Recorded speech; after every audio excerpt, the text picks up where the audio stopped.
Thank you for coming out today. Up next, we would like to introduce Dr. Jennifer A. Stollman. Dr. Stollman is Academic Director at the Winter Institute. She is responsible for campus professional development, anti-impression training, curricular and co-curricular development, crisis management, and is consultant for detecting and eliminating institutional and interpersonal bias. She spent 18 years as a professor of history and gender and women's studies. She specializes in issues related to construction, projections, and development of individuals and collective identities. Everyone, please help me welcome Dr. Stollman to the stage.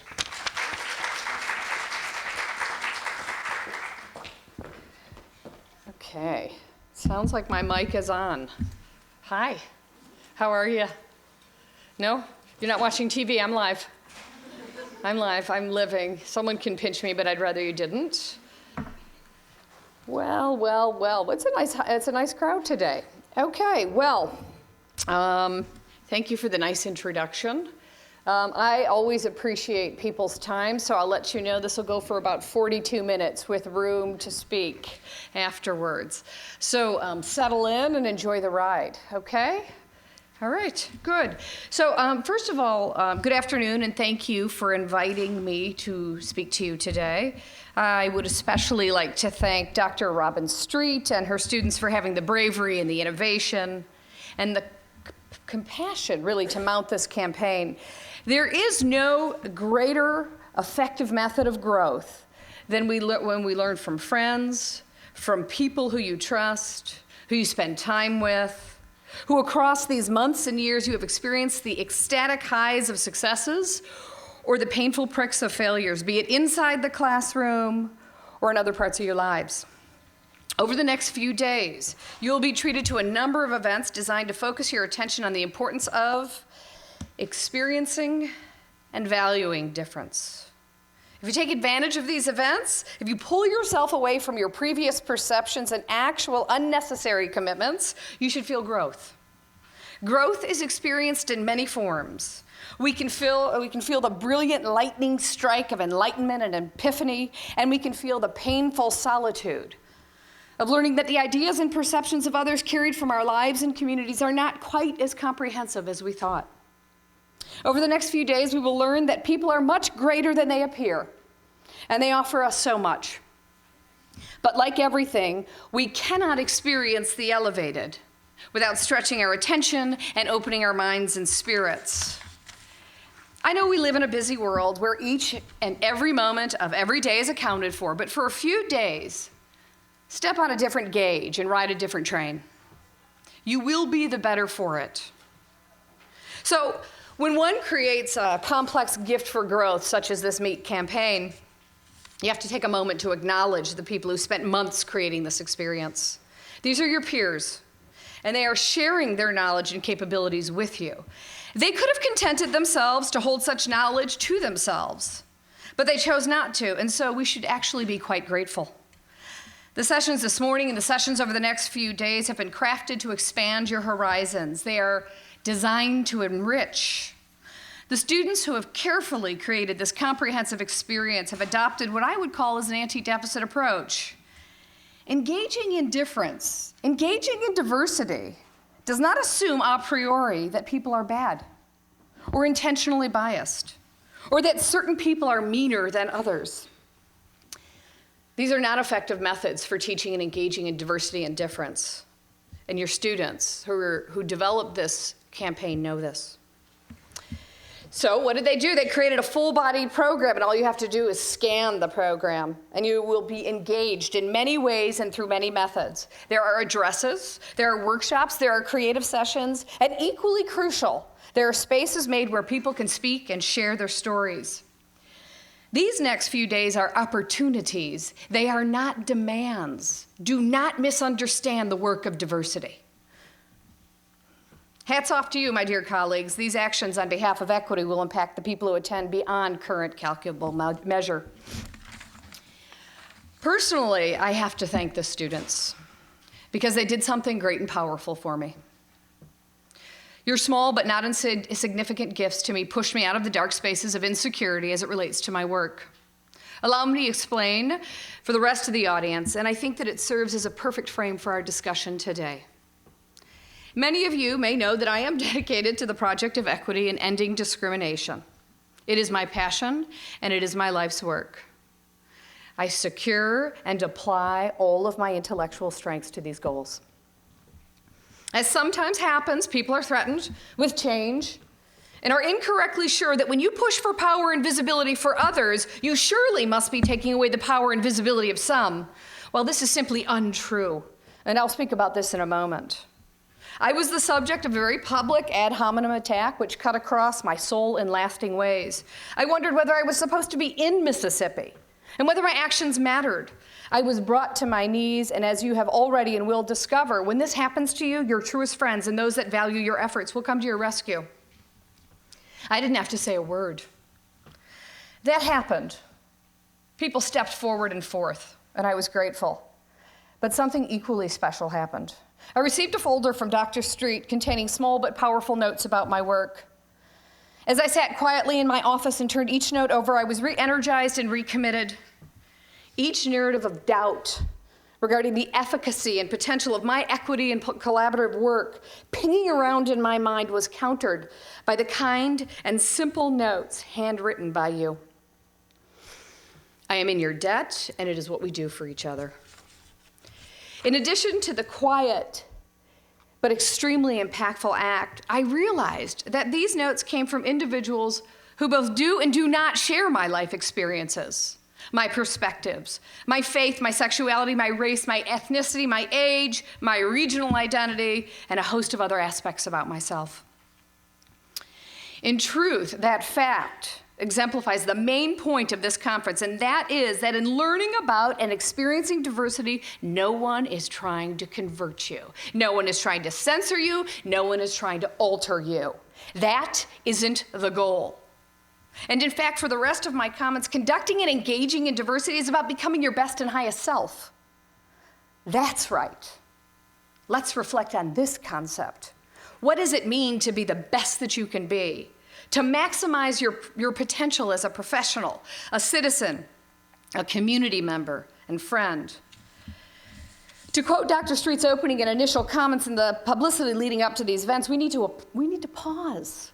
I'm a big fan of pausing. In fact, as outlined by Dr. Street, pausing is the only way that we can contentedly engage in diversity. It is also the only way we can reach our best and highest self. Pausing is not easy to do. Are you pausing right now, or are you thinking about the last or next moments? Let's practice. Fastest way to pause is to take a deep breath. I know it's odd, but why don't we step out of our usual crazy spaces and paces and look up and clear out our mind and pause? This is the way we prepare ourselves for transformative change. We pause. Following Dr. Street's call, we need to hit pause on our unproductive ideas about each other. And when we hit pause, what do we do next? We understand that in order to be our best and higher selves, we have to make a difference. How do we make a difference? The answer is obvious. We engage in difference. Makes sense? Yeah, it does. Why must we engage in difference? Because in countless primitive ways, difference has been used to divide, serve as an excuse to marginalize, exclude, and brutalize. Difference has allowed us to retreat and retract our compassion and restrict our best selves to our tribes. But let us imagine an elevated and advanced world. Let us imagine a space where difference and its supposed anxieties subside, and we trade them in for the exhilaration of something that is new to us. We now see difference through the prism of elated wonder. We now understand our very lifeblood is dependent on the uniqueness of each and every one of us. Now we do not choke, we cherish. We cherish the different presentations and perspectives. Try to imagine difference not as an unexpected shock, but a comfortable and soothing current. I'd like to provide some easy techniques to most effectively make a difference by engaging with difference. And the first step is prepare yourself. Radical transformation requires that we first reflect upon ourselves. I'm asking us to question the ways in which we understand difference or diversity to be something that exists apart from ourselves. So I'm wondering, are we implicitly but incorrectly suggesting that we are somehow less complex and therefore more understandable than others? Take a moment to consider the different aspects of yourself which make up the totality of your being. Could you reduce yourself and explain yourself in a few short perceptions and stereotypes? I should think not. If we are made up of a world of selves and we place stock in logic, if we are complex and different in rich and engaging ways, should not that axiom also apply to those whom to us are unfamiliar? Engaging in difference is often initially done incorrectly because we only see difference beyond ourselves. Let us remember to bring the lens in more closely and recognize all the different parts of ourselves that we value, that we cherish, that without we would not be ourselves. And let us transfer that to others. Another crucial way to prepare ourselves for engaging in difference so that we can make a difference is to initially encounter difference in ways that make us feel good. One way or two ways that are obvious are through music and food ways. Y'all are doing it all the time. No doubt all of us love our music and food. And we know that diversity's richness is carried along nourishing notes and nashes, Yiddish, for food. I've often wondered, why is it that we so easily reach for the food and music of others, and yet we fear the actual existence and communities of those who created? That's what fills the belly and spirit. Can we really separate the way food and music make us feel, the way it satisfies, and not draw the link to the people who created and who are responsible for our comfort? Sit on that for a bit. Maybe we can think about this. So when we do this, right, we want to be careful to honor and revere and avoid either pretending that the food and the notes do not come from these communities or appropriate or bastardize them to suit your own needs. If we're going to honor difference, then we need to honor difference. Another crucial way to effectively prepare yourself to make a difference by engaging with difference is to fully commit yourself to doing so. What does that mean? That means that before entering into spaces where difference exists, understand the reasons why you should engage. So let us understand a priori, being kind to people is the right thing to do. Let us also take it as a given that we value people. We value their rights to exist. They possess sovereignties of mind, body, and spirit, and we value the fact that they have the right to equal access to opportunities and resources. We take that as an axiom. But taking something as a given doesn't mean that it exists in the recesses of our mind. It means that it sits right in the front of our mind and our spirits always. It's not here, it's not here, it's here and here and here. Whoops, sorry about that mic. We don't acknowledge or engage with difference only when we're comfortable or when it suits our aims and motivations. Full stop. Accepting that, let us think about the other reasons why we should fully engage in this work. Here comes a tennis and softball pitching machine, because I love. Well, any of you who've ever played softball or tennis, that machine comes at you fast, and it's either fun or you're running for the back wall, right? Some of us know that a little, especially if you've done it to your friends where you've turned it on high. That's always fun. If you don't know it, you should experience that at least once, but I'd wear a lot of clothing. We need difference. Our bodies and minds crave and are sustained by difference. We need variety. We need to encounter difference in order to secure ourselves, our places, our lives, our roots. We need challenge to fortify our own ideas. We need different perspectives to grow our minds and capacity. Without difference in the form of ideas, people, perspectives, experience, we become ill. We become sick. We become bored. We become depressed. We become listless. We become angry. True. Here's another reason. Without equity for all, there's equity for none. One cannot have more equity than others.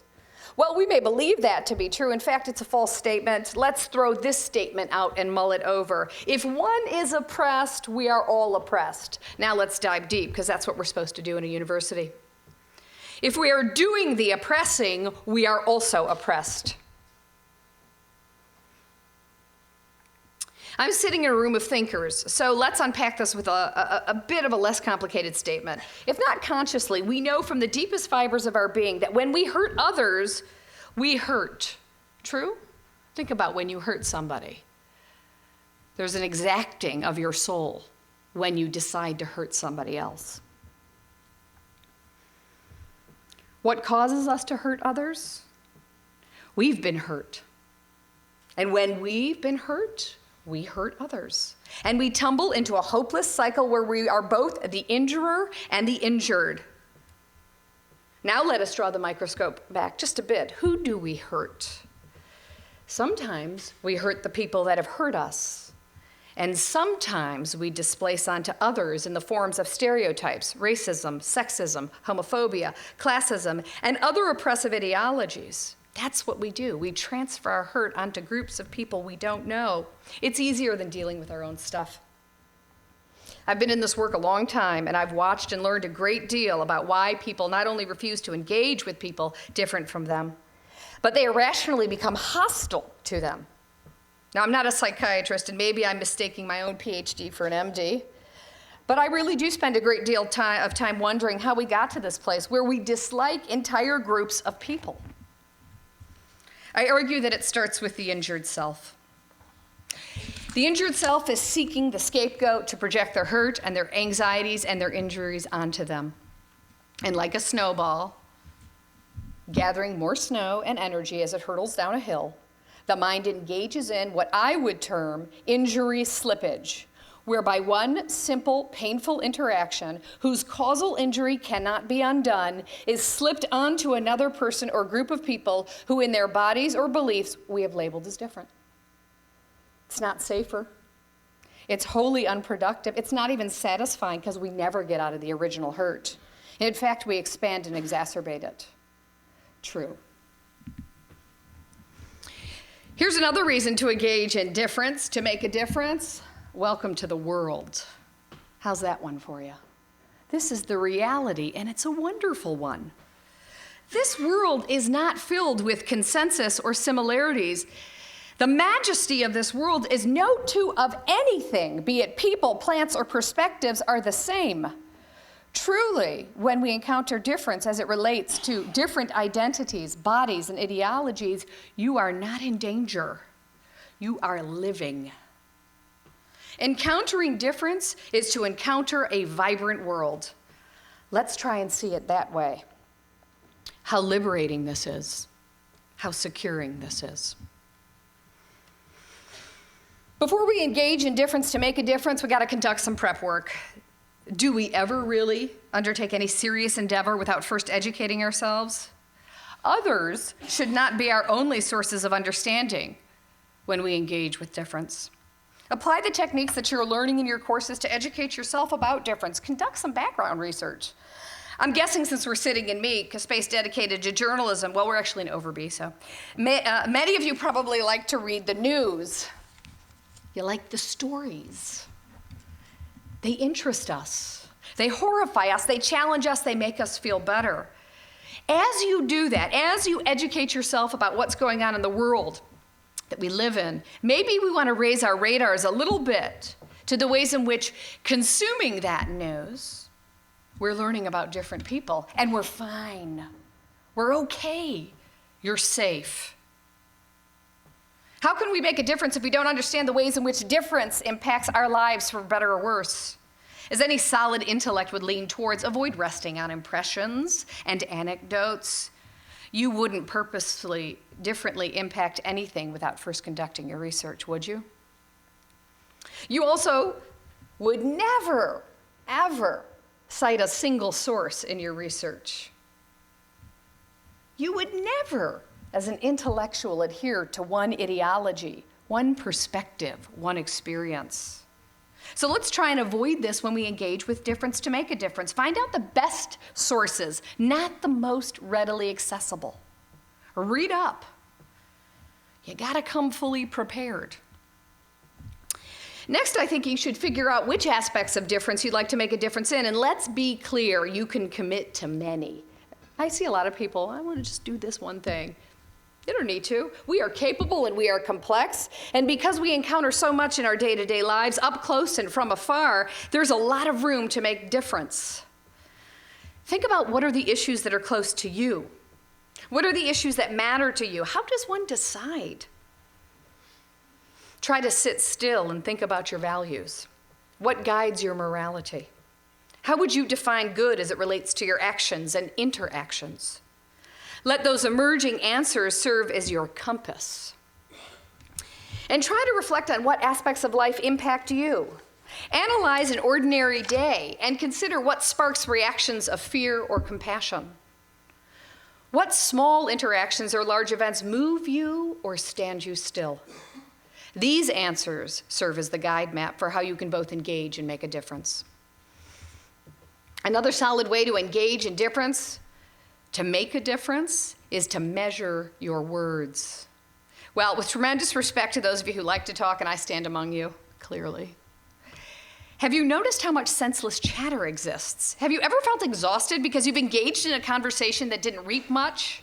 A dear friend of mine used to refer to people who stood around only talking as jawboning.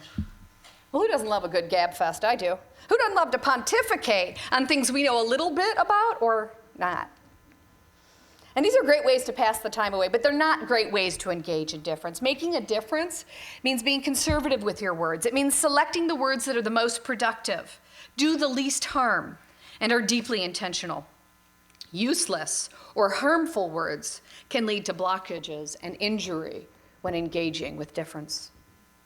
Also, to effectively engage in difference, consider developing the skill of meaningfully listening.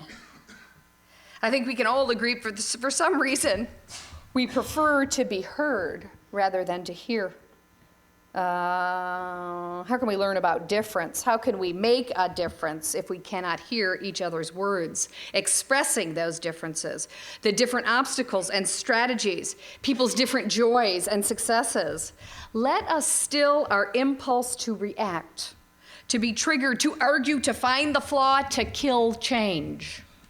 Instead, let's listen for the pathways forward. Can you imagine moving forward without listening? And let me be clear, we're listening beyond our ears. Listen for the cues people give. Listen for the body language. Listen for the injury. Listen for the power. Listen for the opportunity to make a difference. That, my friends, is meaningful listening. And that, my friends, will lead to meaningful change. Engaging in difference to make a difference is to accept and work through any discomforts you may have with people who live differently than you.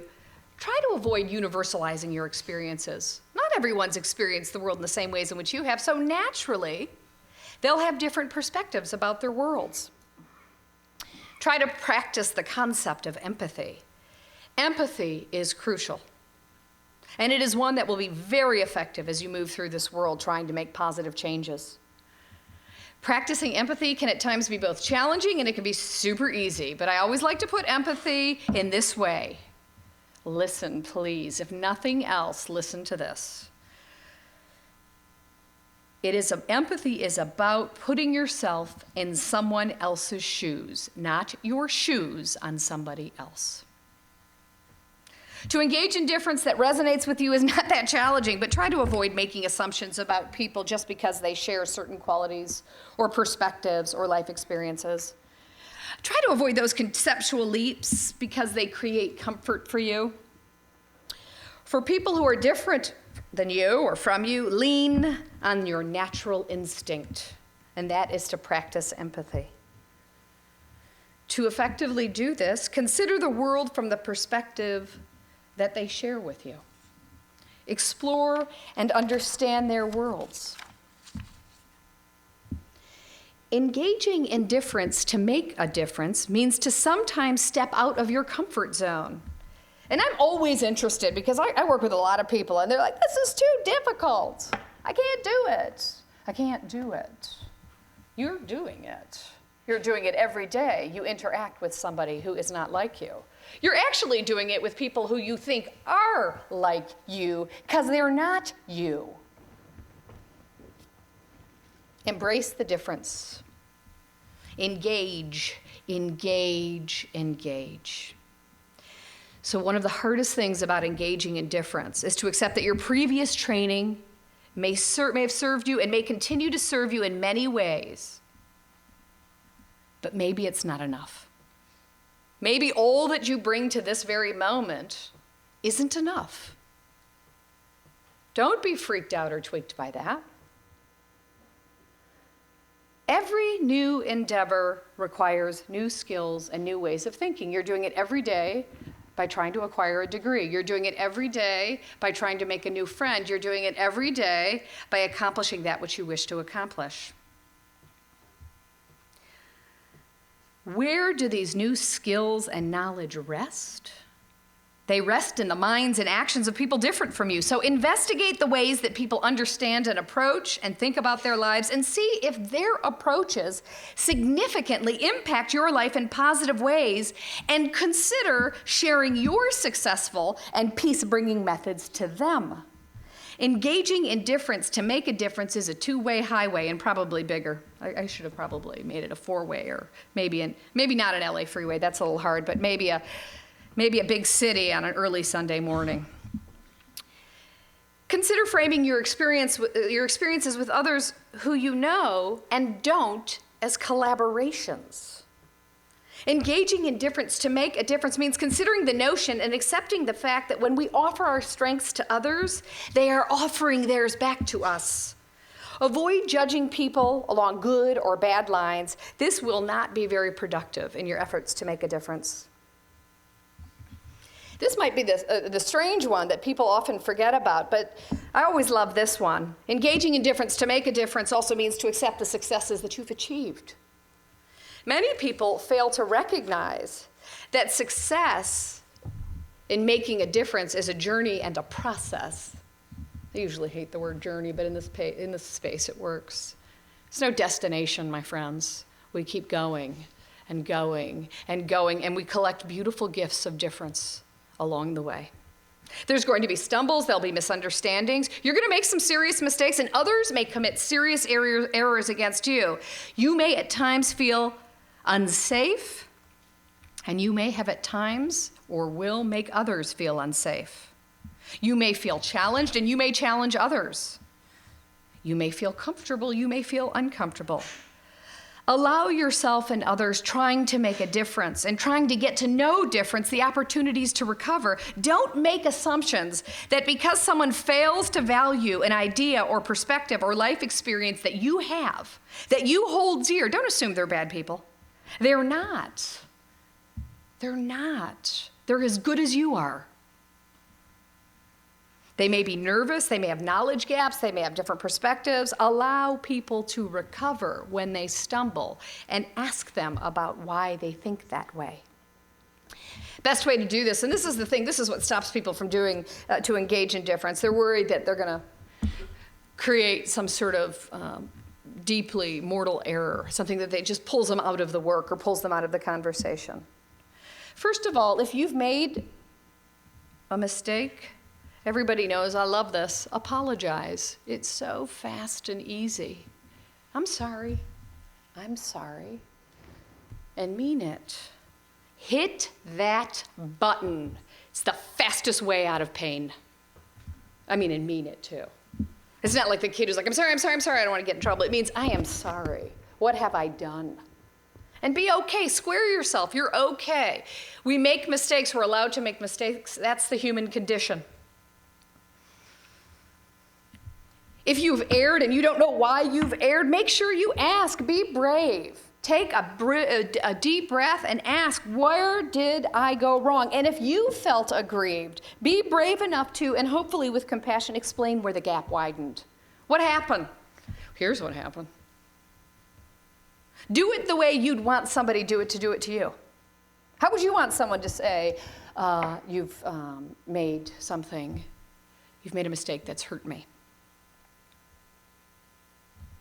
Finally, and this is really, it's easy, but people just don't take the step. Find out how to repair the damage and take the steps.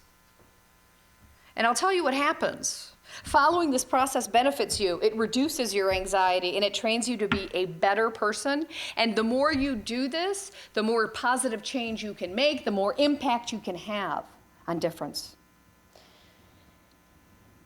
I really have to say this over and over again. When you're engaging in difference to make a difference, people aren't trying to fix you.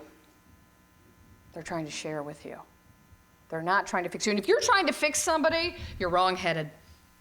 If you're trying to convert somebody, again, not the best path, but also know that someone's not trying to convert you. When I share my life story, it doesn't mean I want you to be me. It means I want you to see me. Nobody's asking you to fundamentally change your beliefs. This is the major misconception about diversity and difference, that somehow certain groups are considered essentially bad or wrong, and that they can never, ever recover. This is not diversity. That's division.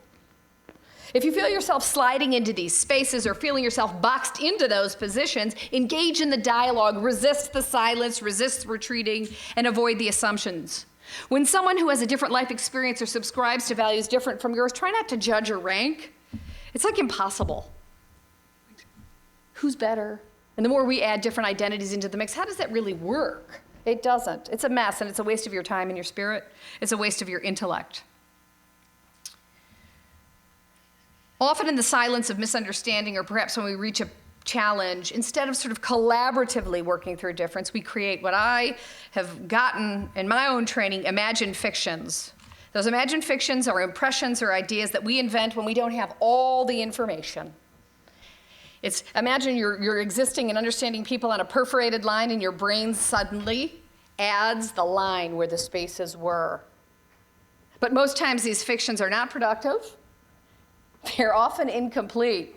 And they're factually incorrect usually. So avoid inventing the narratives about people and issues when you're trying to make a difference. Ask more questions. And if someone asks you a lot of questions, try and answer them. If you get fatigued, say, let's make a coffee date later. I'm a little tired. You don't always have to engage in difference to make a difference, but make a date to do it. Engaging in difference is not always an easy path. It is always an enriching one. But finding ways to see through differences that at first appear to create roadblocks are crucial. What do we do with real roadblocks? There are a lot of them in this city, in Oxford, right? You all know. You've all got the app. No? Okay. I'm the only one with the app that pops up and says there's a driver's license check or something else. Yeah. What do? I don't know what you do, but I take my little Subaru and I navigate around it. And I get home, and I'm safe. I took a different path. Maybe a windy path. Maybe I get lost because my colleagues will tell you I have no directional sense anymore. But thank God April does, and Francesca does, and they help me through this.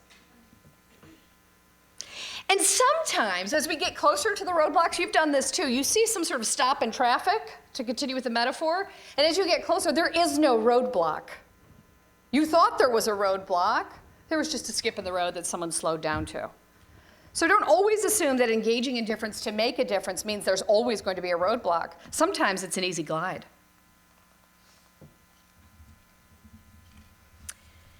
None of these tasks are insurmountable, and that's also a frequent thing. When people comment, they're like, I can't make change, Stollman. I can't do it. It's too hard.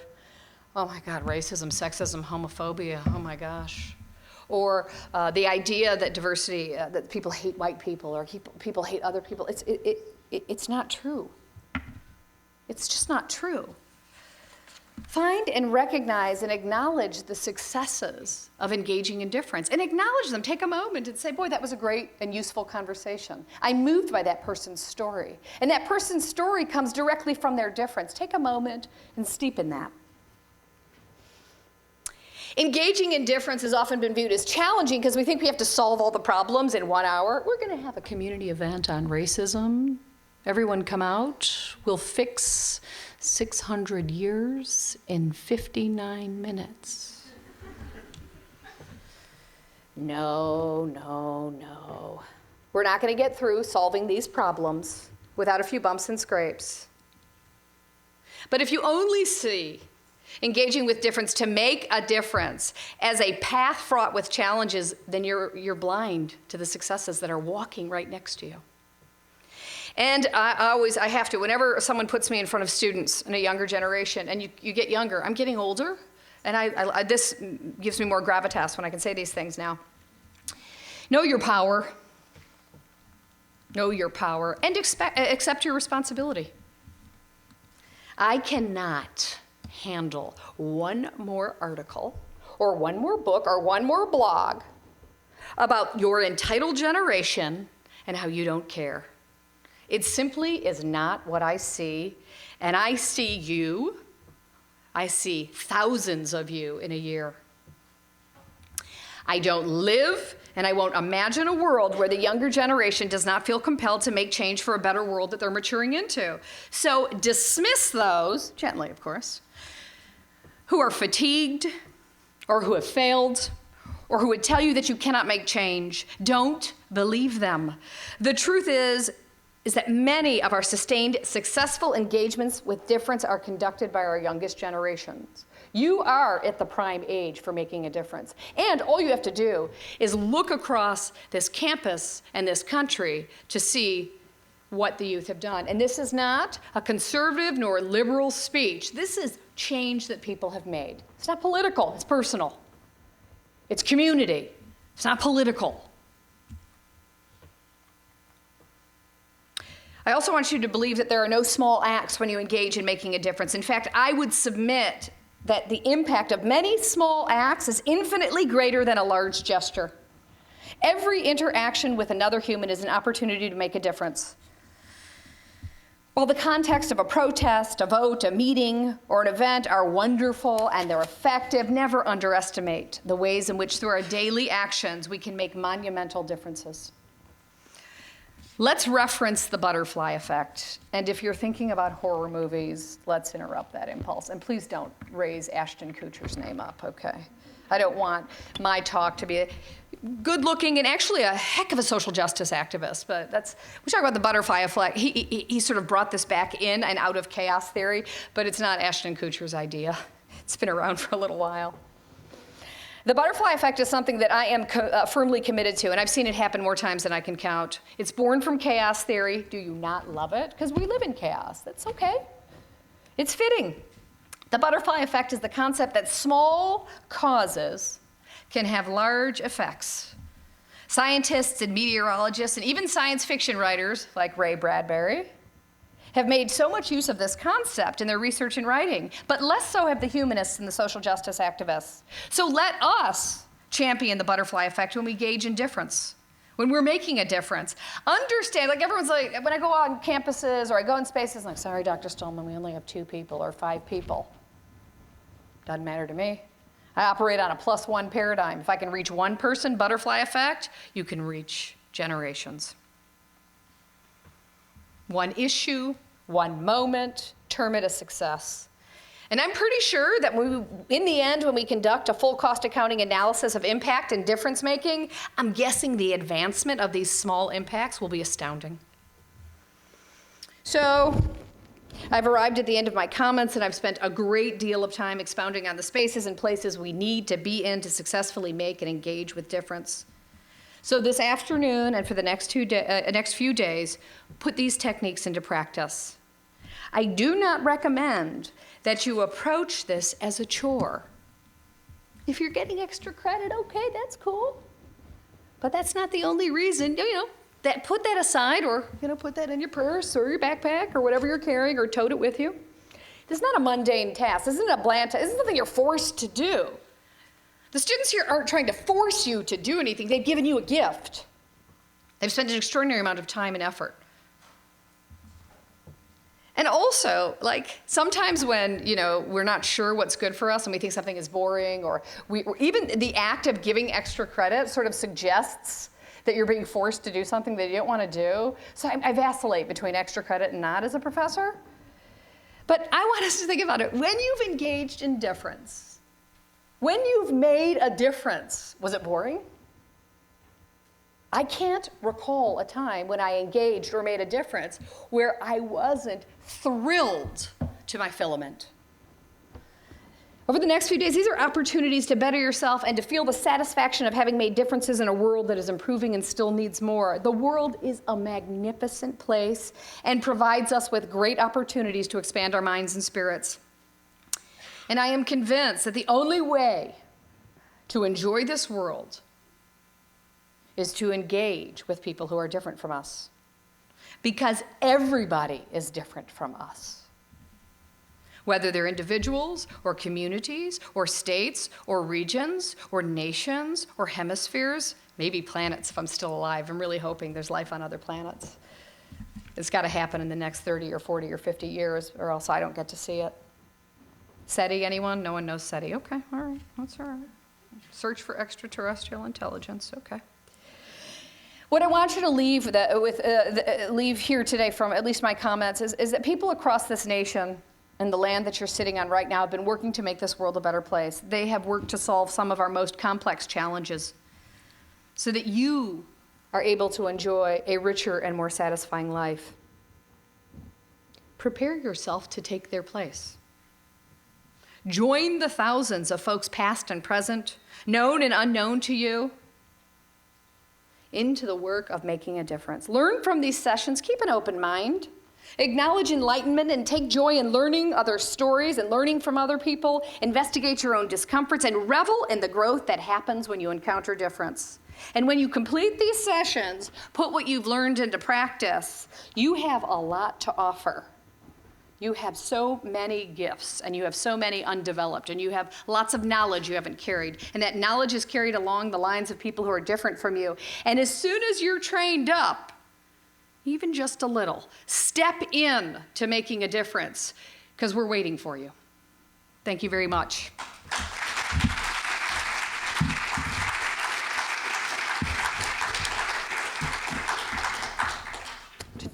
Does anyone have any questions or any comments? I like to leave that open. It's not compulsory. Yes, sir. Hi. Dr.